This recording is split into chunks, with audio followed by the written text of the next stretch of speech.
Yes, magandang hapon po sa ating lahat mga kabayan. Muling pagbabalik natin ngayon dito sa katatapos lang sa ating pinuntahan na nakakatakot, kakabakaba in everything. Tatayo ang balahibo, nakakapigil hininga yung mga dinadaanan natin mga kabayan. Grabe.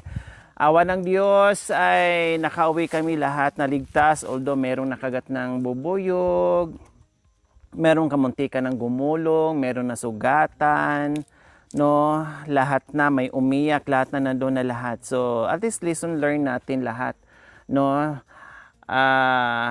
Kailangan sa susunod ay tiyakin muna natin, no. Yun yung lugar na pinuntahan namin mga kabayan na hindi po namin alam, no. Ako hindi namin alam, yung team, no, pero yung sila na mga kapatid natin na kasama natin ay alam po nila na ganun katarik, ganun kalalim, ganun kadelikado. Kami lang, ako, si Makoy, si Jacoy, si Mami D, ang hindi pa alam na ganun pala kadelikado yun. Pero nakasurvive. Sabi ko nga, kung hindi lang siguro sa putsukan na yung mga kabayan, hindi kami magpanik at walang madisgrasya. Kahit sabihin natin sobrang hirap, no, kahit papaano ay maitawid namin yun ng maayos. Yun nga lang ay sinalubong tayo ng bubuyog, pinutakti tayo dahil sa ilaw po naming daladalang solar light. Kaya at sa mga flashlight, no, kaya ganun po ang nangyari. Sinugod tayo. Medyo malayo pa tayo doon sa bahay ng putsukan, sinugod na tayo kaagad, no, kasi syempre ay kitang-kita ng mata ng mga putsukan mga kabayan, akala kalaban, no? Ay talagang kalaban kasi nagpakita sila umatake no? Umatake kaya nakatikim din kami ng fresh na honeybee po mga kabayan. Grabe, ang sarap, no? Meron pa nga natira sa bahay, siguro mga 3 kutsara na lang po mga kabayan kasi siyempre pinag-iinom na namin, pinagkakain na namin and everything. Then siyempre lahat kami, ang dami namin, no? Kaya mga 3 kutsara na lang ang natira, no. Nakauwi ako ng mga 1/4 siguro, no, sa bote ng ng yung nakita nyo na dala-dala ko po mga kabayan. Nakauwi pa ng Pangasinan yung honeybees. So maraming salamat, marami doong talaga nag-aalala sa aming paglalakbay, sa aming camping, no. Maraming syempre, yung mga nag-comment doon, concern lang sa atin. Ayaw nilang masaktan tayo, ayaw nilang may mangyari sa ating masama, no? Ayaw nilang mahirapan tayo in everything. So, nandoon na lahat, naintindihan naman natin yun. Kaya maraming salamat. Hindi ako nagtatampo or nagagalit doon sa mga komento, bagkos ina-appreciate ko yun kasi ang doon, ang point nila is hindi tayo mapahamak. Kaya kailangan tiyakin muna natin ng bongga. At higit sa lahat, no, kahit bago tayo sa isang lugar, kahit saan tayo magpunta, basta wag lang talaga sumugod ng gabi. No, wag lang talaga sumugod ng gabi.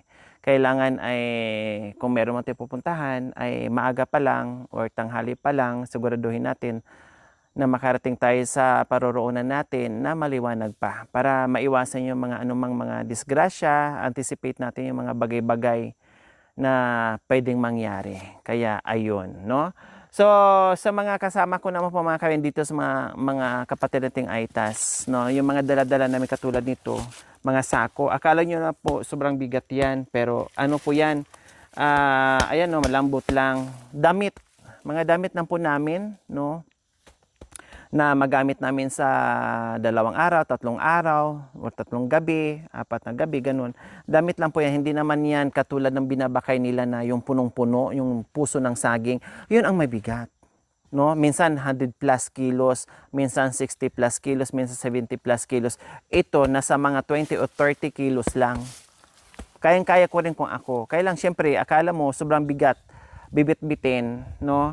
Dahil nakasako. Pero ang mga lamay, katulad nito, nakasako din. Mga kulambo. Mga kulambo, mga ganyan. Wala na nga ang una yan, kulambo, damit, mga kumot and everything. Tapos ito, tulda, then tent, yung mga ganyan. Hindi naman tulad sa, mas mabigat yon. Hindi hamak na mas mabigat yung binabakay nila kapag nangangalakal sila. Kaya sa dala-dala po namin kung saan-saan kami mag-camp or kung saan-saan kami magpunta ay hindi po yon super bigat. No? Magaan po yon. Super gaan po yon para sa kanila. No? Super gaan lang po yon kaysa sa dinadala nila tulad ng isang 50 kilos na gabi. Grabe po yon. Try nyo. No? Kilo nga lang ng gabi, mabigat na. Ilang kilo lang. No? Isang 50 sacks na luya, puso ng saging, no?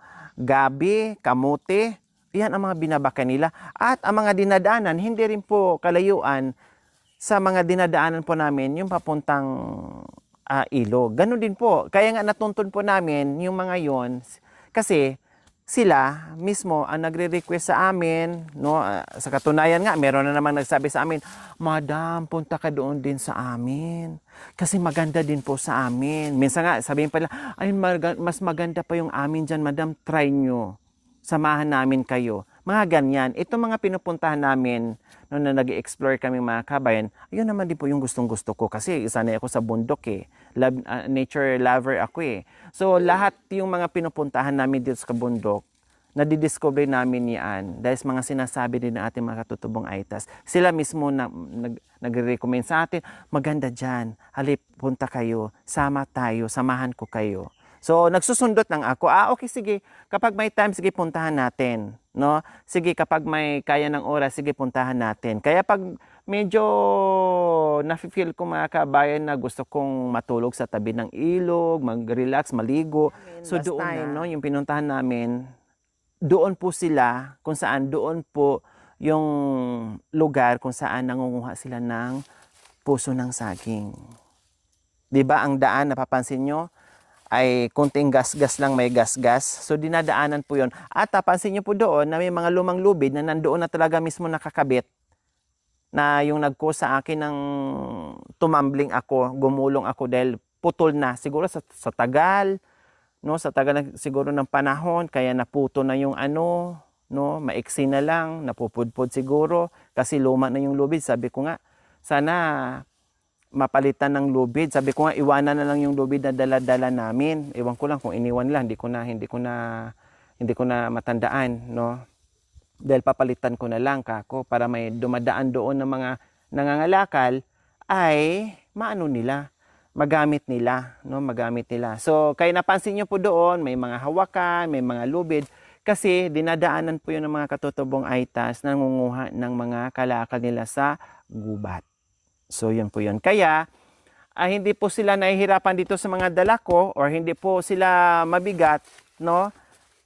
Compare po natin doon sa kanilang mga dala-dala na mas, Diyos ko, 4 or times 3, times 4, times 5 pa yung bigat doon sa dinadala nila kaysa sa dito, no? Kaysa sa dito sa mga dala-dala namin. Okay, so, ganun pa man po mga kabayan, ay salamat sa concern nyo, sa mga suggestion nyo. Tama nga naman kayo, no, na kailangan ay unahin muna yung kaligtasan bago tayo lulusong sa lugar na kung saan na gusto natin pumunta.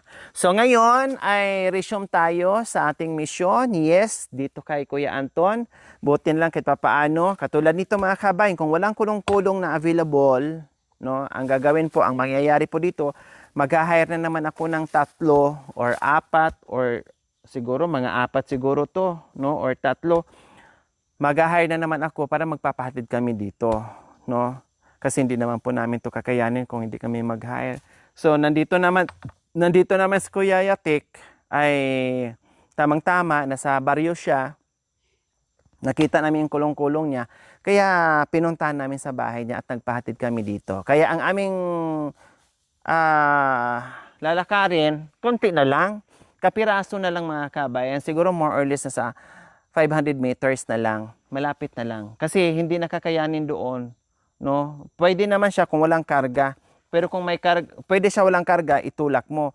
Pero kung may karga mga kabayan, kahit anong tulak mo, baka mahirapan kasi matag-an na yan dyan at saka hindi pa nila masyadong naayos yung daanan, yung kalsada. So, kailangan, mula dito, hakutin natin papunta doon sa bahay ni Kuya Anton. Kaya tawagan na natin si Kuya Anton. At least, malaking bagay, malapit na lang, 1/8 na lang yung natira sa lalakarin mo na buhat-buhat mo ito. And then, marami din nag-alala kay Mami D sa mga seniors po. Okay, unahin muna natin yung ibang seniors. Pagdating dito sa ating mga katutubong aitas, sa mga seniors, huwag po kayong mag-alala. Pagdating sa lakaran, kasi ito yung ano nila ito yung, kumbaga, habitat nila to. Tirahan talaga nila to. Sanay sila. No, baluarte nila yung kagubatan, baluarte nila yung kabundukan. Kahit senior dito, hanggat kayang maglakad. Minsan nga dito mga kabayan, ikaw na lang ang, oh yes, katulad ko, makasalubong ako, sabi ko, grabe naman, nakatungkod pa. Aakyat pa sila ng bundok, kaya pa? Sabi ni Mami D, oo, kaya pa. Minsan may makakasalubong kami dyan, may nakikita kami dyan. No, may hawak-hawak pang itak. Minsan may mga lubon-lubon pa. No? Huwag kayong mag-alala. Kasi ako nga, grabe po mga kabayan, no? Ako nga, grabe. Hindi makapaniwala dito sa mga nakikita sa mga seniors natin. Talagang kayang-kaya po nila mga kabayan. Kayang-kaya. Si Mami D naman, sanay na sanay yan. No? Sanay na sanay si Mami D. Sabi kasi nila, Mami D, bakit daw sumasama ka pa dito sa kabundukan, baka daw hindi mo kaya. Nag-aalala sila sa paglalakad, sa lakaran. Kaya ko po, mga kababayan. Totoo po. Kaya ko po naglalakad. Wala naman po akong karga.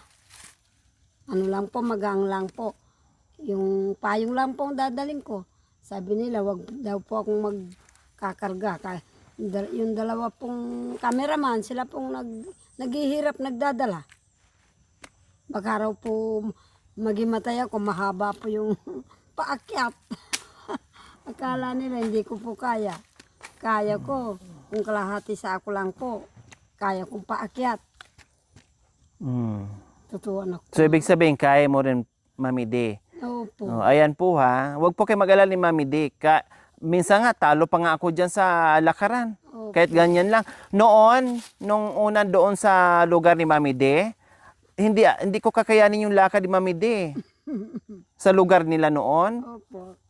Matindi si Mami D sa lakaran. Kasi magaan yung katawan niya No, magaan yung katawan niya. Kaya lang, syempre ngayon, ay dumaan si Mami D sa sakit niya kaya hindi po namin pinabubuhat ng mabigat or hindi po namin inaano ng mabigat yan kasi Kaya ko anak ko. bawal. Kaya ko. No, bawal kasi. Kasi hininga na ako uli ng mga doktor, ospital. Nano po ako. X-ray ako uli. Wala po. Kaya lang po. Bawal nga Mami D kasi gumaling ka na. Opo. Bawal kasi kapag nabalikan ka, bawal kang mabigat. Kaya yon ang iniingatan natin. Kaya hindi ka pwede sa bahay na gagalaw o mag-ano ng mabigat o kahit dito sa paglalakad natin. Nasubukan ko doon anak ko sa bahay. Malayo yung, alam naman po yung balon. Kasi walang paglilinis. Diba? Sige. Naghakot ako ng naghakot anak ko. Pinuno ko yung ganyan. Tsaka yung korokan na binili mo. Bakit ito pa ako? Yun nga po. Ang nangyari? Wala po. Humingi po ako ng vitamin. Sa mga midwife na to, tuwing, Lunes, pumupunta po doon. Kaya huwag mo nang ulitin. Oh. Masama yun. Mamigat ka na mamigat. Okay, sige. Ayan po mga kabayan, tawagin na natin si Kuya Anton para ipabuhat na natin para makaakit na tayo doon sa bahay niya. No? Doon sa magandang bahay kubo niya. Kuya Anton! Woo! Yan na. Diyan na pala. Nandiyan na pala. Papunta Pababa na na rin. pala. Magbubuhat tayo! Mag-aipako! Nandito na kami mga kabayan ni Kuya Anton. Ay, kumusta? Ha? Mayat daw. Mayat? Pumayat ka? Mayat. Okay lang. Okay lang, mayat. Akala ko pumayat ka. Mabuti. Okay lang. Mabuti. Yun ngayon, magbuhat muna tayo. O, katulad nito mga kabayan, no? Akala mo, ang bigat nito. O, ayan, nakasako lang siya. O, kaya nga sa isang kamay ko, nakasako lang siya. Tingnan mo siya, akala mo kay bigat-bigat. Pero pag buhatin mo, isang kamay ko lang. Halos kasing bigat lang ng tubig. Ganyan lang po siya. Katulad nito, magaan lang din. Ayun ka na nakita mo. Nasaan yung ano, mayroon bang ano dyan? May katulong tayo na magbuhat? Nandun po. Sino? Si Bilas. Yung bilas daw niya. Makaakyat to, kuya? Bawasan ng karga. Bawasan. Pwede daw subukan, mga kabayan. Bawasan lang. Yan, karga mo. Sabi na, oyang ba yan? Na parang, hindi ba ka matuwad? So ayan, binawasan namin ang karga. Subukan ni Kuya Yatik.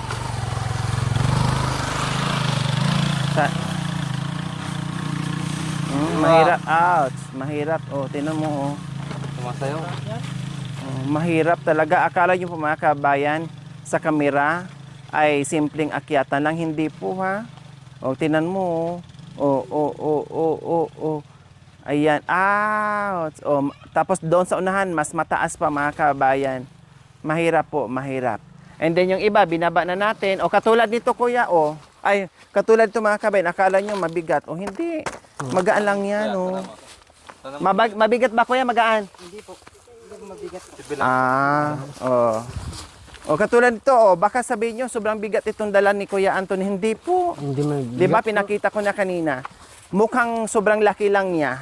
Dahil siyempre, ang laman yan, mga kumot, damit, musketero, panty ko na ginawang bunit ni Kuya Anton. Kuya Anton, nawala yung panty ko. Hindi. Pakibalikan mo nga doon sa sa ilog. Hindi.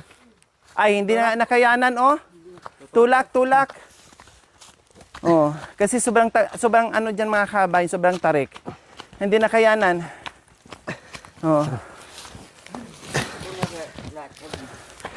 Kunti na nga lang yung laman. Kailangan itulak.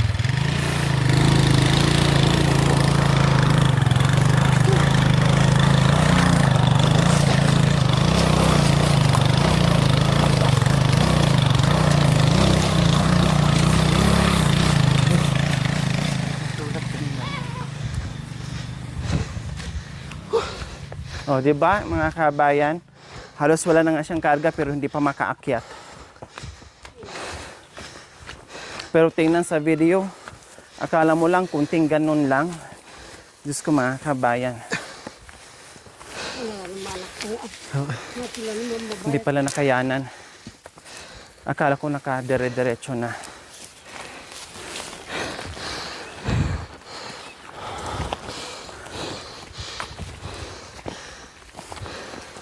Hindi yung mga dala-dala nila ni Mami din noon. Mga ano lang yun. Kaldero na nilagay sa mga panandok. Magagaan lang po yung mga kabayan. Hindi po namin pinapahirapan yung mga kasama namin. Bagkos, pinapagalitan ko pa pag nagbuhat ng mabigat. Hindi baling mag-hire ako ng marami.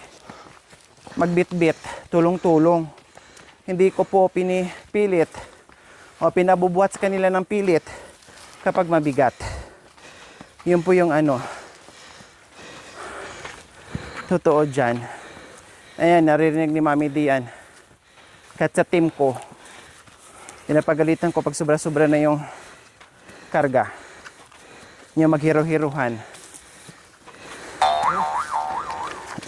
Talagang pinapagalitan ko. Alam ni Mami Dian. Mukhang nagpaparinig kayo, madam. Hindi naman masyado. Very slight lang.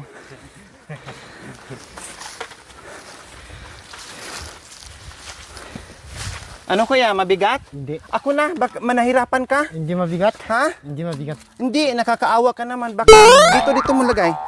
Dito.